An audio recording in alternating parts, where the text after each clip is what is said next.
जम्मू कश्मीर के किश्तवाड़ जिले के चाटरू क्षेत्र में आज सुबह सुरक्षा बलों और आतंकियों के बीच मुठभेड़ हो रही थी।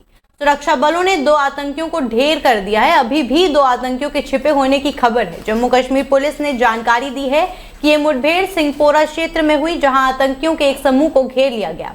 इलाके में गोलीबारी जारी है। सुरक्षा एजेंसियों के मुताबिक इलाके में संदिग्ध गतिविधियों की सूचना के बाद तलाशी अभियान शुरू किया गया था। जैसे ही सुरक्षा बलों ने आतंकियों को घेरा, उन्होंने फायरिंग शुरू कर दी। जवाबी कार्यवाही में सुरक्षा बलों ने भी मोर्चा संभाला और दोनों ओर से भारी गोलीबारी हुई। अब तक मुठभेड़ में किसी आतंकी के मारे जाने या घायल होने की आधिकारिक पुष्टि नहीं हुई है। हालांकि आतंकियों की संख्या को लेकर भी कोई आधिकारिक जानकारी सामने नहीं आई है। ऑपरेशन जारी है और पूरे इलाके को सील कर दिया गया है। ये मुठभेड़ उस समय हुई है जब सीमा पार से आतंकियों की घुसपैठ की कोशिशों में इजाफा देखा गया। नियंत्रण रेखा यानी कि एलओसी के आसपास सुरक्षा बलों ने निगरानी और तैनाती बढ़ा दी। अधिकारियों का कहना है कि जब तक सभी खतरों को पूरी तरह समाप्त नहीं किया जाता, तब तक सर्च ऑपरेशन जारी रहेगा। प्रधानमंत्री नरेंद्र मोदी राजस्थान के बीकानेर दौरे पर हैं। उन्होंने बीकानेर में 26,000 करोड़ रुपए की परियोजनाओं और शिलान्यास और लोकार्पण किया है। पीएम मोदी ने करणी माता के दर्शन भी किए हैं। उन्होंने पुनर्विकसित देशनोक रेलवे स्टेशन का उद्घाटन किया है। प्रधानमंत्री ने कहा है कि साथियों, ये संयोग है जब बालाकोट में देश में एयर स्ट्राइक की थी, उसके बाद हमारी पहली सभा राजस्थान की सीमा पर हुई थी। प्रधानमंत्री मोदी ने बीकानेर में आगे कहा कि ऑपरेशन सिंदूर के बाद फिर से हमारी पहली सभा राजस्थान के बीकानेर में आप लोगों के बीच हो रही है।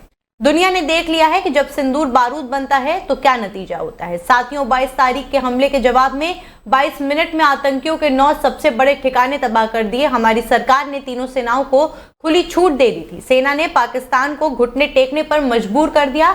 देश ने आतंकियों को मिट्टी में मिलाने का संकल्प ले लिया है। 22 तारीख के हमले के जवाब में हमने 22 मिनट में आतंकियों के 9 सबसे बड़े ठिकाने तबाह कर दिए।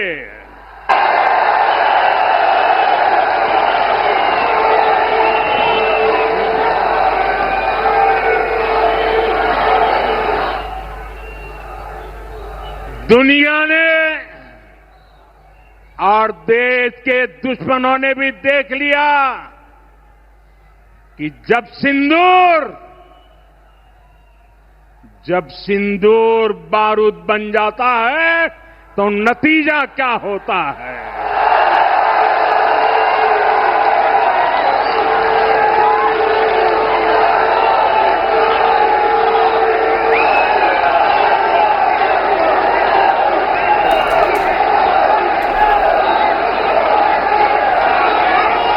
दिल्ली की रेखा गुप्ता सरकार ने अपने कर्मचारियों को बड़ी राहत देते हुए अपना वो आदेश वापस ले लिया है जिसमें उसने अगले आदेश तक प्रदेश सरकार के सभी कर्मचारियों की छुट्टियां रद्द कर दी थी। दरअसल पहलगाम में हुए आतंकी हमले के बाद भारतीय सेना ने ऑपरेशन सिंदूर चलाते हुए पीओके और पाकिस्तान में स्थित आतंकी कैंपों पर हमला करते हुए आतंकवादियों को मार गिराया था। इसके बाद पाकिस्तान के साथ संघर्ष की आशंका को देखते हुए सरकार ने किसी भी आपात स्थिति से निपटने के लिए कर्मचारियों की छुट्टियां रद्द कर दी थीं।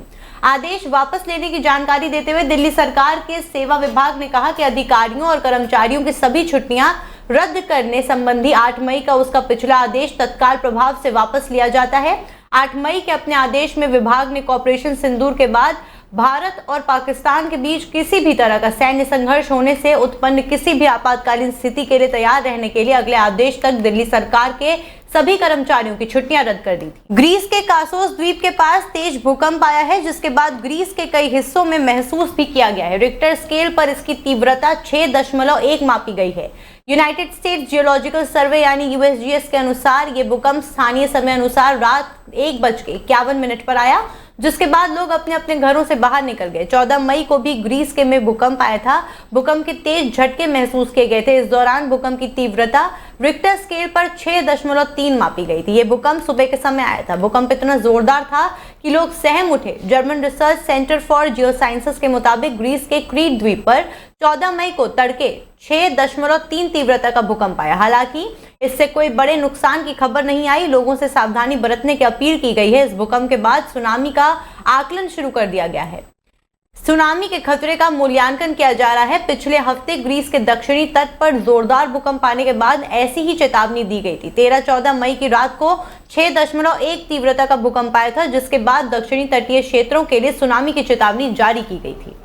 प्रधानमंत्री नरेंद्र मोदी ने आज बीकानेर में जनसभा को संबोधित किया। इससे पहले उन्होंने वीडियो कॉन्फ्रेंसिंग के जरिए अमृत भारत स्टेशन योजना के तहत मध्य प्रदेश के 6 स्टेशनों सहित देश के 18 राज्यों के 103 रेलवे स्टेशनों के नवीनीकरण कार्य का उद्घाटन किया।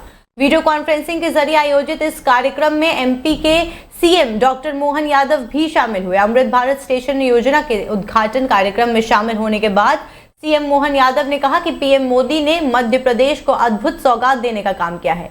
कटनी दक्षिण, नर्मदापुरम, ओरछा, शाजापुर, शिवनी और श्रीधाम में 6 पुनर्विकसित अमृत स्टेशनों का लोकार्पण न केवल इन क्षेत्रों की जनता के लिए ऐतिहासिक क्षण है, बल्कि ये संपूर्ण प्रदेश के लिए गर्व का विषय है। एमपी के सीएम ने आगे कहा कि कौन सा ऐसा काम है जिसे पीएम मोदी ने छोड़ा है। 145 करोड़ आबादी वाले भारत में सभी के हित के लिए हर क्षेत्र में विकास का एक साथ करना सभी के लिए संभव नहीं है। अमेरिका सुपर पावर है, लेकिन आबादी में भारत की तुलना उनकी आबादी बहुत कम है। इतने विशाल आबादी वाले देश में एक साथ बदलाव लाना, वो भी नई तकनीक के जरिए, गौरवान्वित करने वाला है। आपको बता दें कि अमृत स्टेशन योजना की शुरुआत साल 2021 में हुई थी। अमृत स्टेशन योजना के तहत पीएम मोदी ने आज 2 वर्ष से भी कम समय में देश के 103 और रेलवे स्टेशनों को पुनर्विकसित करने की योजना का ऐलान किया है। ये योजना भारतीय रेल को चरणबद्ध तरीके से विकसित करने की दीर्घावधि योजना का हिस्सा है। हमारे यहाँ परमात्मा की दया से यशस्वी प्रधानमंत्री ने विकास के भी नए नए प्रतिमान बनाए और विकास के नए कीर्तिमान के साथ साथ उन्होंने अपने देश की आंतरिक सुरक्षा, भाई सुरक्षा, सेना को योग्य प्रकार से शक्तिमान बनाने का जो अभियान चलाया, उसके परिणाम हमको दिख रहे हैं। पूरा देश एकजुट रहा।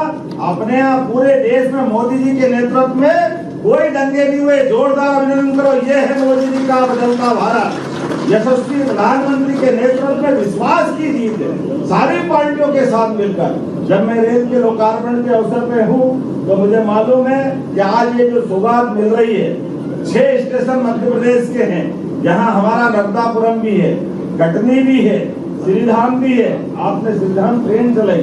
इसके बाद अपना शाजापुर है, लगातार 6 अलग अलग स्थान। ओरछा भी है, राजा राम की नगरी, और ये स्वयं अपना नर्मदापुरम है। सिवनी भी जोड़ा गया।